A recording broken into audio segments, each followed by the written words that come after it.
today. Back to you. All right, and Curry, we'll look forward to those. Christopher. We're joined right now by MSNBC political analyst Michelle Bernard, who's often on our network, and of course the Reverend Eugene Rivers of the Aziza Christian Community Church up in Boston. I want to ask both of you. Well, let you start first, Michelle. We work together almost every night, and you're on Keith's show as well, and Rachel's show. Your thoughts and feelings. Take some time. Thank you. About a year ago this month, during the holiday season, I saw a man who I admire very, very much with his family in southern Florida being discriminated against in a restaurant. This is a black man, a very proud man, who was literally brought to tears because of the way he had been treated. And I think in the context of this election and in the context of this event, I have spent every single day since that time period thinking about the 1968 Memphis sanitation workers strike and those indelible black and white pictures of all of those beautiful black men wearing those signs that say, "I am a man." And I think one of the things that we have not really talked about tonight, but I think it's very important in the context of our nation and for African Americans in particular, is the importance of manhood in our black, in the black community. You'll remember that Martin Luther King went to Memphis in support of the sanitation workers, and he was assassinated in Memphis. And it was almost as if a part of our manhood was taken away from our community with that bullet. And I took a look today at a list of black men throughout history that I've had so much respect for, and I just wanted to read you just very quickly a small quote from a speech that Frederick Douglass gave in 1852 called "The Meaning of July 4th for the Negro." And in that speech he asked, "What to the American slave is your July 4th?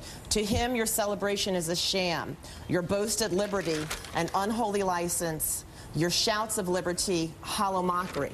Well, thank goodness today Frederick Douglass could not utter those words. And so to many, many black men, and I hope my black sisters don't send me nasty emails in anger tomorrow, but to our black brothers, I think it's very important tonight. I'd like to say to my father and my brother, who I think are the greatest men I've ever known, to men like Frederick Douglass and Thurgood Marshall and Marcus Garvey and all of the men who paved the way for Barack Obama to be where he is tonight. Our nation, both black and white, black Americans did not do this alone. White America, Jews and Gentiles, demonstrated very clearly tonight that we are truly, out of the birth of what was an imperfect nation, we are a perfect nation tonight.